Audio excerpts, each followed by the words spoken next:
Welcome, welcome, welcome to another edition of Discourse Fridays. I know these past 2 weeks we've had them a little earlier. Again, I have things I'm doing later today, and even today I was still late. But life. But nonetheless, we're going to talk about an interesting topic that's been going around a lot lately. That topic is critical race theory. Now, what is that, right? In a nutshell, since the 1970s in Harvard, right, the acclaimed Harvard everyone claimed to go to as the smartest school and all that stuff, they started studying the effects of laws and how they are basically systemically racist, right? That's where it's all coming from. The concept of critical race theory isn't like, oh, we got to teach your kids that, racism, and if you're white, you're privileged, if you're not, you're not. Like, no, that's not the point. The point is to critically look at our society and the laws that have been created, and in essence, how race was at the center of them, and the long-term effects of that, right? People want to complain like, oh, our country started in 1700, not 1619. Like, come on. There's a lot of these arguments going around against the desire to teach about critical race theory and all this other stuff. But the reality is, it's not necessarily teaching critical race theory, it's teaching true history. Because up until this year, maybe even last year, how many of y'all were hearing about what happened in Oklahoma? What happened in Tulsa? What happened in New Orleans? What happened in New York? All these places where African Americans were slaughtered, massacred, and their communities destroyed. Why is that left out of history? Why are we learning about Squanto and how we taught Europeans how to plant stuff instead of how Christopher Columbus would chop off the hands of Indians, right? If they didn't find gold. It amazed me. I remember, I think it was like 10th grade or definitely 11th grade in high school. I was in the AP history classes. And even in the books that we're reading then is like, oh, I never knew about this. How are you in school for 10 years, 9 years, 11 years, and never knew about how vile Christopher Columbus was? And even in those classes, you still never hear about Tulsa. You still never hear about these massacres that have happened in our communities, right? I went to school in Yonkers. That would be a prime, perfect example of racism in society, because Yonkers had segregated schools up and through the 1970s and 80s. That the Supreme Court and all this stuff had to come into Yonkers and say, yeah, you got to desegregate these schools. And the irony is, people who go there can still see how some of these schools are still segregated. How the lower income students mostly go to Gorton, mostly go to Riverside. How these schools are like lower academically, but also have less resources, right? You look at what buses they're taking to get there and to get home, right? So the essence of critical race theory is to truly look at history and the long-term effects of these racist policies. And I'm sorry, like, if you're feeling attacked or like people are attacking your privilege and stuff, own it, like shut up. Like, oh, you gotta work hard. No, you can work as hard as you want and you'll still get stopped by the cops. You can work as hard as you want and you'll still get looked at when you go into stores. You can work as hard as you want and still get denied a Subway sandwich at 2 p.m. in the afternoon.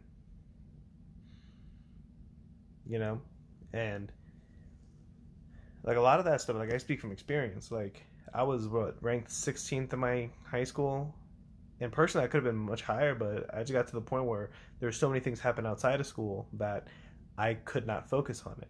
I was focused on eating. I was focused on making money. I was focused on getting out of the house and making it to college somehow, But the biggest priority was making money because we didn't have any. And I didn't have any autonomy, which I was craving for, but knew all these things that were in my way to do so, right? Now, the hard thing with when you look at society is the fact that it all builds off of what happened before, right? And it's interesting to me in this concept of trying to derail the discussion around critical race theory or even studying the racist history of the United States is black people, Latinos, we're not the ones who made the laws that said colored this way, whites only. We didn't make those laws, but we dealt with it. We didn't make slavery in this country, but we dealt with it. We didn't deal with, or we didn't make slave catchers officers, but we deal with it. You know? All this talk about, all this, I just love my country, I want it to be prime and proper. Okay. That's an implication that others don't love this country. And if you truly love something, don't you want it to be better? That's where my perspective comes into play when it comes to history and all this stuff. Because I see how dark and evil this country has been and still is, right? I love how we're such a house divided that we literally had a civil war,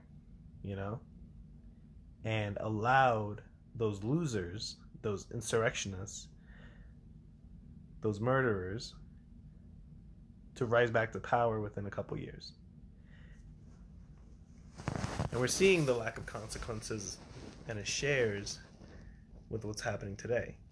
Because we have a literal insurrection where people stormed the Capitol building, killed police officers, attacked police officers with Blue Lives Matter flags and stuff.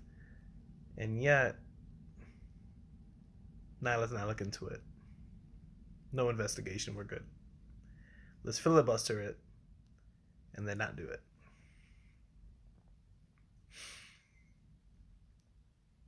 We can't move forward unless we take into account what's been happening. And what's been happening is a lot of evil and a lot of messed up stuff that, again, people of color continually have to deal with. And even too, I think Fox News and all these conservative groups are blowing up this one African father who says, "Nah, I don't believe in the critical race theory. Don't teach this to my daughter. You work as hard as you want. Doesn't matter what you look like." And yeah, that's how it should be. That's not how it is. When you want to talk about hard work, I could say I worked my ass off, and I still do. But when I walk into a store, I still get looked at.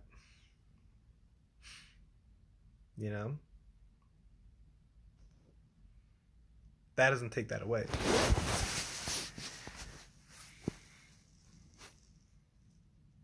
You can do everything right, too. Like, I remember, I think one of the most, infamous times I got stopped by the cops was I went out drinking with friends.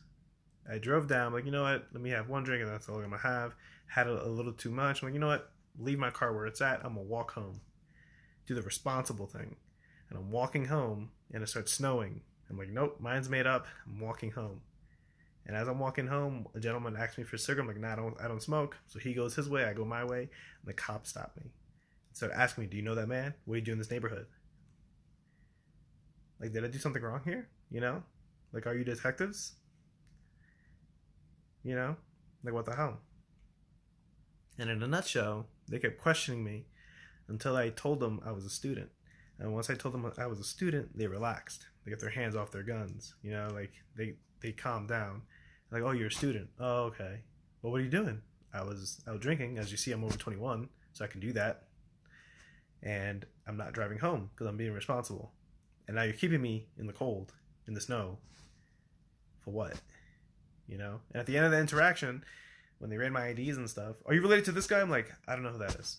Well, he has warrant for his arrest. Why does that matter to me?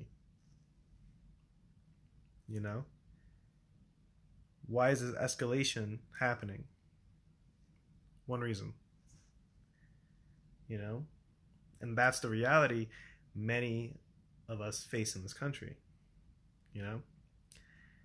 Now, the sucky thing when it comes down to critical race theory is that you have this illusion or disillusionment of what true history is. The Daughters of the Confederates should never have existed. They should never have been allowed to raise one statue. Yet, now we're seeing everybody defend those statues with their heart and soul for these racist statues, right? Have all these pictures in schools named after Robert E. Lee, who was a traitor, who betrayed this country. And yet, so many of these despicable people are honored. And when you get to that part of history, when you're teaching it, you go to Robert E. Lee High School and you start learning Robert E. Lee fought to enslave you. How does that make you feel when you go to school? Think of the built-up culmination of those actions, how that has long-term effect, right? To go to school and the mascot's a Confederate, and then you're on the football team. So they're cheering for the Confederates, but you're on the Confederates. But the Confederates hate black people and one of them as slaves. Teenager or not, that's a battle of ideologies. And that's the importance of critical race theory. Because it's not to point blame or anything, it's just to look at the cause and the effect and critically look at these laws that have been created, right? So when you have systems in place and studies that show whiter sounding names get referenced more or referred more to jobs, and you have black or minority sounding names not referred as much or turned away, or you have these court cases saying you have to cut your hair. The little girl at the Banana Republic was told, cut your hair or go home or you're going to be fired. You know what I mean? Why in a softball player, your braids are distracting. Either cut your hair or you're out the game. Why is this happening? Why are these rules set in place to enact this pain? That's the point of critical race theory, is to look at what happened, what is happening, and the effects of it. Because we did not make these laws. We deal with them, right? And the point of them is to be changed. That's the point. These laws can change. You have changing times, changing demographics, changing ideologies, changing leadership. That change is meant to move us forward.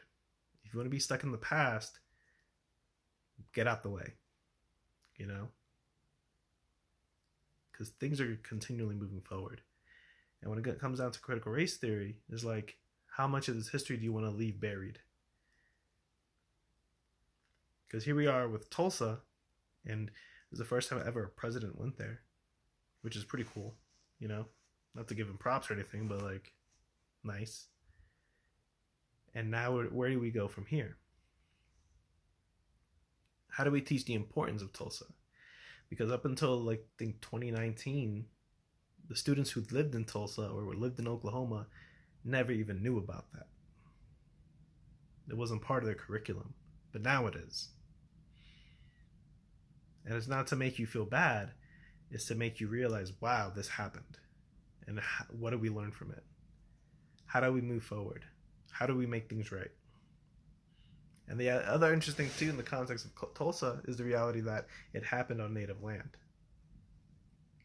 Like I think it's like Tulsa and like a couple cities around there. I think even, I may be wrong, but I think Oklahoma City as well, or it might be on the outskirts.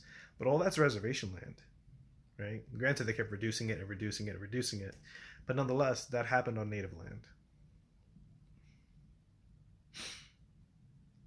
And then let's even think about the importance of knowing this stuff and these systems in place created by these people and these people in power. Because now I'll even look at Canada, how those residential schools, which Native Americans were forced to go to, their hair was cut. They were beaten if they spoke their language. They were beaten if they did their rituals. They were killed. And we found 215 of their bodies in the last couple weeks. 215 children dead and buried on the grounds of a school that was closed less than 100 years ago. Yet you don't want to talk about or learn about these laws or these systems that you put in place.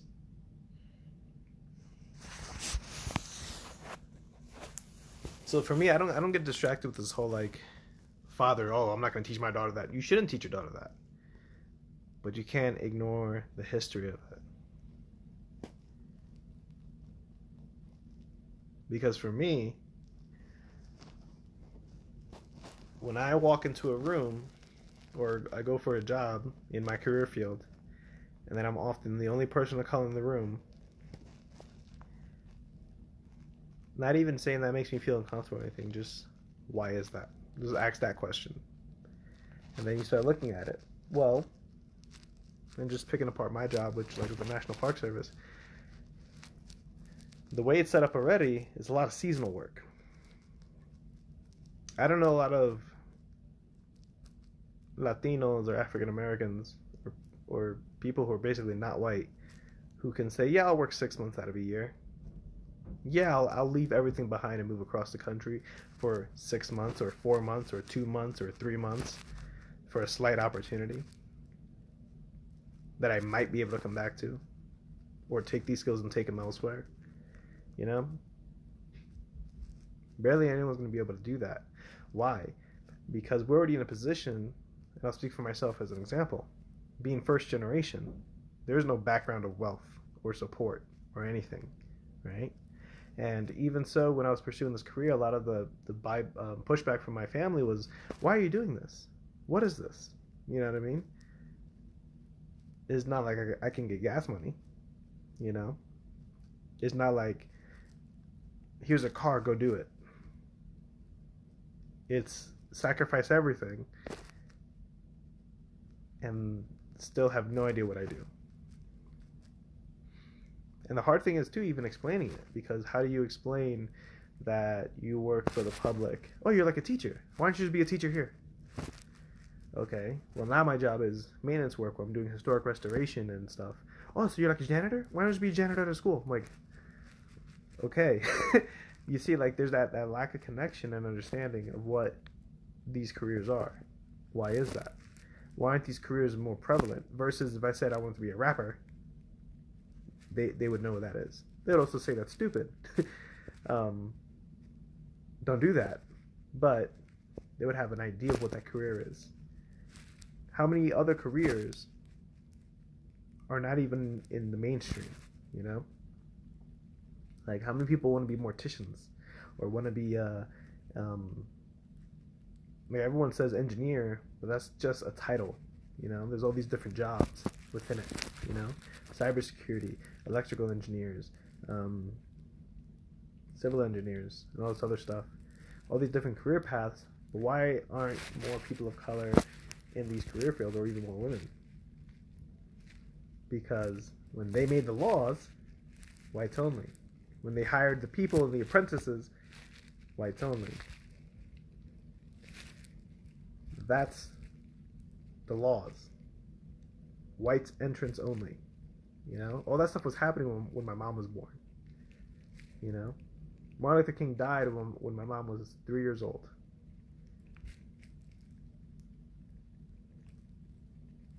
This is not that long ago.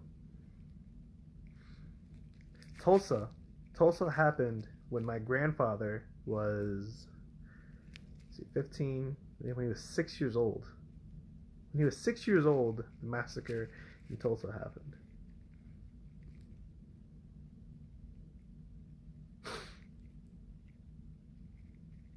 Yet the constant notion is get over it. The constant notion is work hard. No matter how hard you work, that fear people have when you walk in a room doesn't go away because it's ingrained in society. And that's why the concept is to study it and to look at it. To understand why these prejudice ideals come about. And I remember as a joke back in high school and college, I would say, I think I told a couple of my roommates, just joking around. Like, think white people experience the most racism. And why is that? They can't say one word. Think about that. Because of your race, you can't say a word. That's an extreme. But then the reality is, that's not racist, right? A lot of the things white people experience is prejudice. Racist is a whole system, right? Because you have capitalism, it's a system based on capital. Racism is a system itself created around race, where some are benefited and some are not. And that's the harsh reality that I don't know why it's so hard to understand. Because do you think for a second people like talking about this stuff? Talking about the negative experiences they've had in their life? No. And then having to sit down and explain why when someone's taking a knee at a football game, they're not just taking a knee in that game. They're taking a knee out of the respect and out of the honor for people like us to be seen. It's not in disrespect to the flag. And in fact, it's actually an appreciation for the flag because it was discussed with Marine, with the military, right? And you keep claiming we love our military, we love our police. January 6th happened. Truth is, we don't give a shit about the police. How many homeless veterans are in Washington, D.C.? We don't give a shit about the veterans. So I'm tired of these constant arguments circulating around these things that we care about and the things that we shouldn't care about.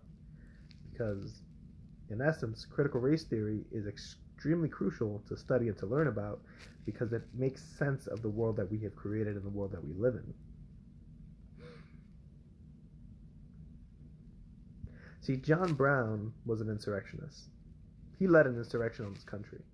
To the United States, he was a criminal. To black people, he could be seen as a hero.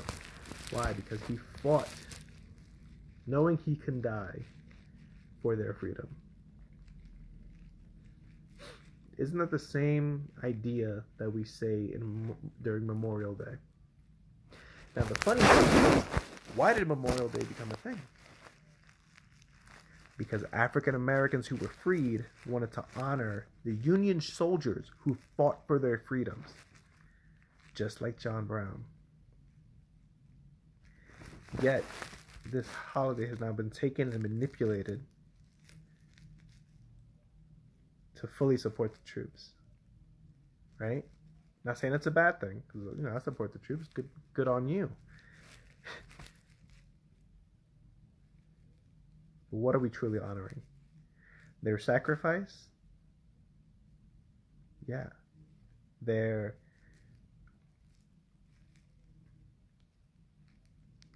It's a hard job, Yet, we're allowing the things they're fighting for not to be experienced here. Imagine going off to war or to defend this country and sacrificing your life, yet so many Americans don't experience the freedoms you fought for.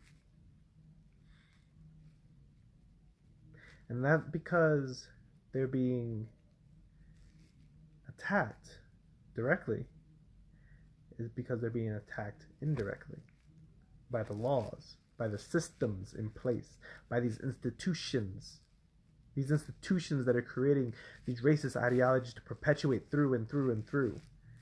The reason why blonde hair, blue eyes, just like the Germans, right, is so perpetuated in our media and in our perceptions of what's beauty. Yet, for the past batch of years, Miss World, Miss Universe, Miss USA have often been people of color, right? There's beauty in knowing the history of what happened before. There's also a price with it, because it is traumatic. It is tiring. It is exhausting. I can't tell you how many books I've read or films I've watched or things I've studied that just make you cry out of these things that happened, And I was honored to have had the opportunity, or take the opportunity, to go to Tulsa. And I went there last summer.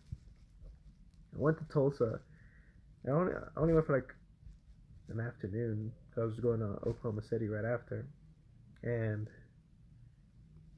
walking those streets where there was once an entire thriving community, to see nothing but a couple buildings, a couple businesses. That's where I got the shirt. It broke my heart. But also to see the gentrification that was happening as well. These new high rises being built. And my question is, are they black owned? Are they benefiting the people of this community? Because right now, what I see also too is this whole white savior complex happening in Tulsa. And that's why you see a lot of the survivors of that massacre who are thankfully over 100 years old and still alive, who can recite from memory what they experienced and what they saw and what they witnessed as children.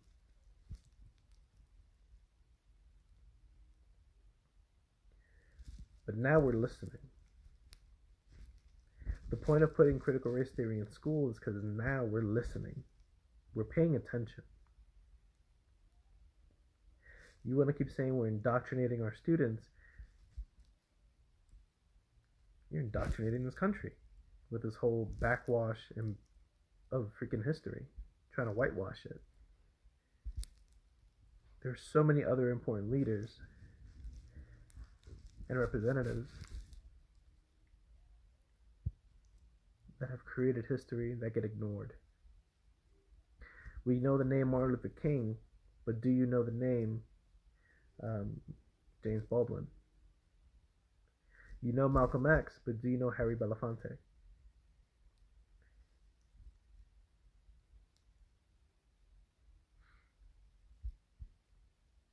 There's so much that gets left out. We cannot allow it to continue. For if it continues, we'll stand backwards. And the concept of progress is to move forward. And it's hard and it's ugly, but it's inevitable.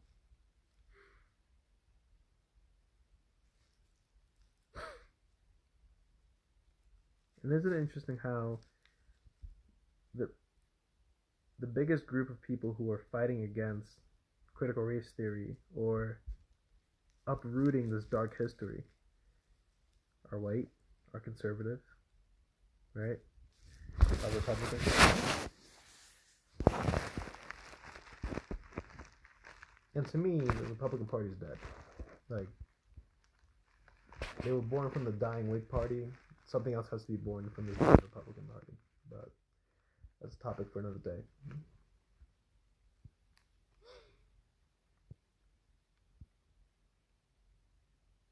And it's funny to me too, like the pushback of these issues. People want to focus on these Fauci emails, which were just requested and released. They weren't leaked; they were given. But you don't want to focus on how they voted against a study about the insurrection.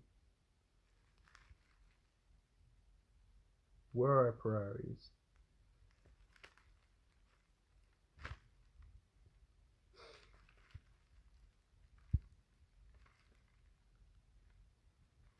I'm going to end this one fairly soon, but I would like to ask several questions in the context of race. At what age did you hear your first racial slur? I repeat, at what age did you hear your first racial slur?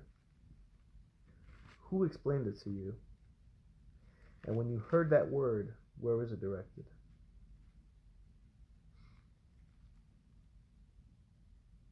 Who taught you about race? Was it your parents? Was it school? Or was it experience? You know? Who taught you about the other races? and the perspectives and the stereotypes associated with them by society, or from society, I should say. Think about that, because that's, to me, is why critical race theory is important. Like right now in 2021 and 2020, we're having this new hashtag Stop Asian Hate. 100 years ago, we had the Chinese Exclusion Act. In the 40s and 30s, we had the Japanese internment camps. Not much has changed. You know, these ideologies, again, are systemic. They come from policy. They come from higher up. They come from the lawmakers, from the presidents, from the Supreme Court. They come from the roots of this country. So in order to cut those out, we have to unearth it. We have to uproot them, study them, understand them, and cut them out of our society so that we as a society can move forward.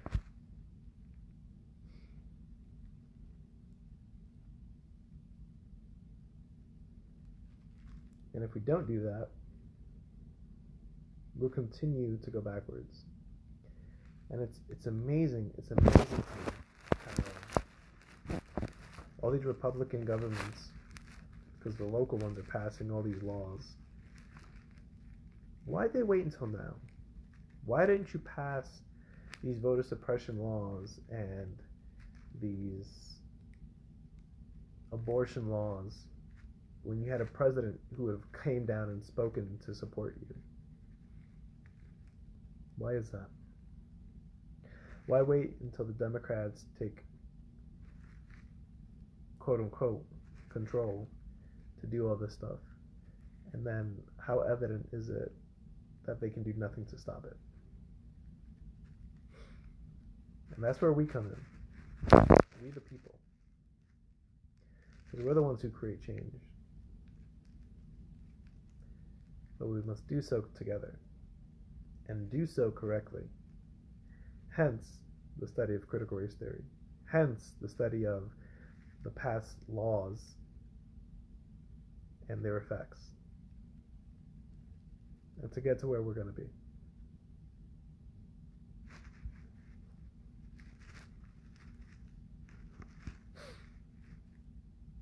And it's not going to be easy.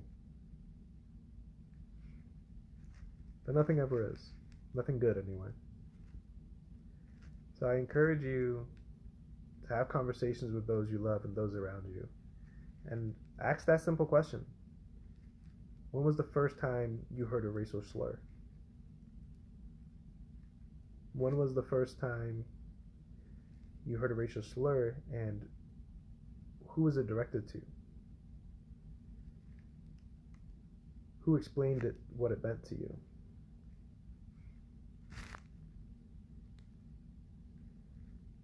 That's where we're going to learn a lot of this stuff.